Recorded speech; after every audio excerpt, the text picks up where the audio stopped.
Welcome to the Trump Tyranny Tracker. It's day 214 of the Trump administration, but we're recapping the last 24 hours of the authoritarian creep of the Trump regime. Olga Lautman is the creator of the Trump Tyranny Tracker, and she's, of course, here with me. Hi, Olga. How are you? Good. How are you? I'm good. It's I still a little nasally from whatever it is I had, but it's getting better. Look at all these great people coming in. It's so nice to see everybody.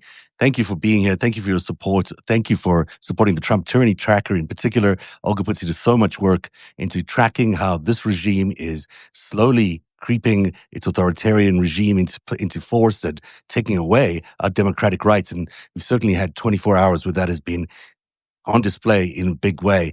Perhaps we should begin, Olga, with talking about the Ukraine situation, because despite Trump's rhetoric about ending the war quickly, Moscow is not committing to a summit between Putin and Zelensky, with Foreign Minister Lavrov insisting talks must proceed step by step through lower-level experts first.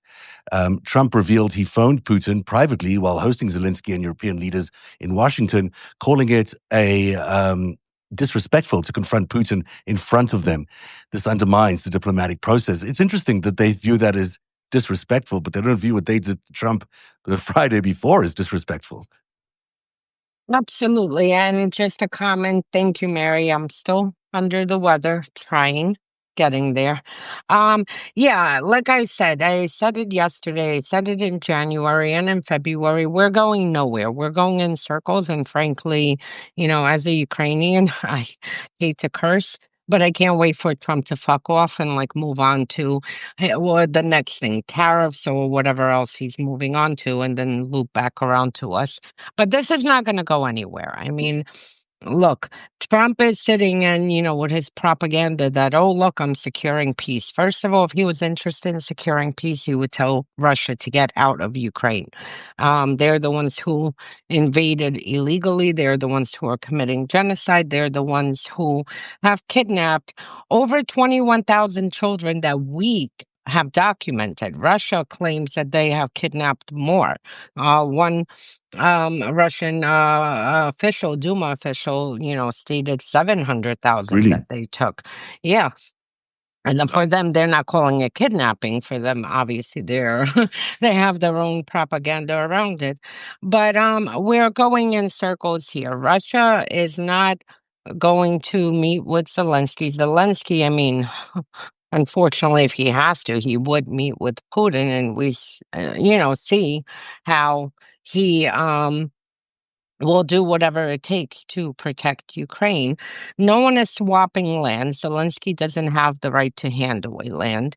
These children aren't even in the discussion. I mean, finally, Friday, when was it? No, Monday. Sorry, Monday, when European leaders came. This is the first time that we've heard about Ukrainian children really discussed by Western officials.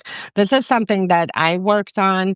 We have been trying to get into mainstream media because, I mean, this in itself is genocide. You are not allowed to take children and displace them. And then you have to think about Trump talks about swapping land as if it's a business deal. That is genocide and war crimes. You cannot take Ukrainians living on Ukrainian land and say, okay, the 700 or a million of you, now you have to relocate. So, I mean, the whole thing is absurd, and, it drives me nuts because every time we loop around back to this cycle of, Trump focusing on Ukraine, you have the media creating a circus around it, without actually discussing anything valuable. And you have everyone with their conspiracy, then their insights and, their sources. We're not getting anywhere. And Yeah. that's it. Now, it does seem like Trump is trying to flex his muscle and finding out quite quickly that he has no muscle. That, he just does, like, no one's really paying attention to him. Putin obviously played him last Friday, and he got played, and he doesn't have any cards to play, ultimately, the American president at the I, moment. I don't even know if Putin played him because, frankly, from January, it looks like Trump is attempting to assist Russia with everything he can to Right, of force a course. Ukrainian surrender. So I'm not so sure that Putin played him as that Trump is really trying to give parts of Ukraine to Russia. And we saw in February when he attempted and Ukrainians, refused to surrender, how angry he got and cut the intel sharing and military weapons that were there. Then he temporarily restored it. Then he tried to be nice and tried to, a sweet talk Ukraine into surrender. That's not working because Ukrainians aren't going to surrender. Yeah, of I mean, course. this is this is just at the end of the day, no one wants to live under Russian occupation. This was the case under Soviet Union. People remember. Younger generations see what happened in Crimea and Donbass. So, I mean, no one wants to go back to living under torture, surveillance, a police state, disappearances, jailings, murders, and everything else. Thank you, but no thank you. It's also interesting overnight that there was a direct Russian strike on American interests inside Ukraine. Russia struck a US owned Flex electronics plant in Mukachevo, I'm not sure I'm saying it correctly, with two cruise missiles, wounding at least 15 and heavily damaging the facility. This is part of Russia's largest overnight barrages of late, with more than 570 drones and 40 missiles launched across Ukraine. They really are stepping up their efforts to try and claim as much land. But this attack on U.S. interests, that is unusual. Well, that's a key, unusual part because, again, this is a signal to the United States and to the world that, here you have Russia knows exactly what they're striking. Trust me, every single Of night course. that they're striking apartment buildings and burying people under rubble. They know what they're striking. And, interestingly enough, they sent a message here, we're striking an American company. This is as Trump is floating his security guarantee. Oh, we're going to have Western businesses operating in Ukraine. First of all, what Western business is going to operate in Ukraine under missile and drone strikes? So, Right. And he's certainly sending a missile that he doesn't want them there at all, yeah. which was, exactly what Trump was proposing. Um, Moving on to our second story, Secretary of State Marco Rubio has announced sanctions on four international criminal court officials, two judges and two prosecutors for pursuing cases against American and Israelis. The move, welcomed by Russia and Israel, but condemned by the ICC, the United Nations, France, and human rights groups, freezes any U.S. assets of the targeted officials. This is, this has no precedence in history here. We're actually freezing judges and prosecutors' assets of the ICC. And I mean, for me, the main part is because Russian media was celebrating this move. Don't forget, Putin had the arrest warrant out by the ICC. Yeah, They were exactly. beyond ecstatic about this. So, I And they're mean, here you investigating Bibi at the same time. So, they're investigating Bibi. They're investigating war crimes in Gaza, and they have, arrest warrants on Belova and Putin. On top of investigations, I mean, I can't even begin to tell you how many thousands of investigations of war crimes and genocide that they have been documenting and working on since the full-scale invasion in 22. So, I mean, here you have America directly going after the International Criminal Court. And, the whole point is not as much even as the asset freezes as delegitimizing another institution, another Western institution that hold some kind of, lawlessness and war crimes and criminals accountable. And here you have the America who, is supposed to uh, promote human rights and condemn human rights abuses and war crimes and whatnot. Here we have them, targeting the people who actually do this work. I read an account by one of the judges who talks about just not being able to even buy things online because the credit card couldn't work because of these sanctions. I mean, it doesn't sound like it's a significant thing, but it actually is very impactful on these people's lives. These sanctions alerts show up every time they do a transaction in any bank, including mortgages or anything like that. It'll show up as a sanction alert. So it's not nothing that these are Yeah, against your no, personal lives. absolutely. Yeah. Our fourth story today, Vice President J.D. Vance praised Trump's federal takeover of Washington's police, calling it a blueprint for other U.S. cities. Yesterday, alongside Stephen Miller and Defense Secretary Pete Hegseth, he touted the deployment of National Guard troops and federal agents, even as most D.C. residents oppose the move and protests continue. This is turning out to be an interesting thing that these guys went out there and were heckled by a lot of people. But the actual expansion of DC forces or National Guard forces in DC is growing and isn't being met with so much resistance by the actual mayor and the police force in the city. Yeah, and I mean, I remember when we started this, Tracker Live. I mean, we warned about a police state in the United States. Anyone who's, who can remember what it's like in authoritarian regimes and who sees what happens, saw the red flags that we are walking into a surveillance and a police state. Sure enough, this is what's happening. And the fact that they're using the nation's capital, this is a symbolism of democracy and freedom around the world that right now looks like something outside of in Afghanistan or in Iraq. And the fact we have these many, how you call it, military officials roaming DC. This is Mm. being televised across the world, so we're legitimizing, other police states. At the same time, I've read accounts that you have, people coming off of the subway stations and being pulled over and asked for papers. So where do we remember, well, having our papers checked? Not us Yeah. personally, but Apartheid South Africa is the last time I remember encountering that. yeah. And same So, thing with Hitler. I mean, mm. the Nazis did the same thing, you know. So I mean, this whole thing is disgusting and really I pray that Americans wake up to this because once you cross into this dark territory, it's very, very hard to pull back. And I And this is, mean, sorry, I didn't mean to interrupt you. no, just quickly to wrap up, DC is a test case. I mean, we saw this happen in LA against protest. I mean, protests are the cornerstone of American democracy against protesters, and now we're seeing it in DC. And this is going to be like a cancer that sweeps across all of America.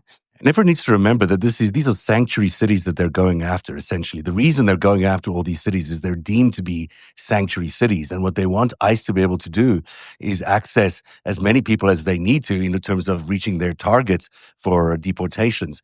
Last week, they sent, or I think on the 13th, they sent a letter to all the officials in each of these cities and states warning them that they could face actual criminal prosecution if they don't follow these instructions to allow, the National Guard and other forces into these cities.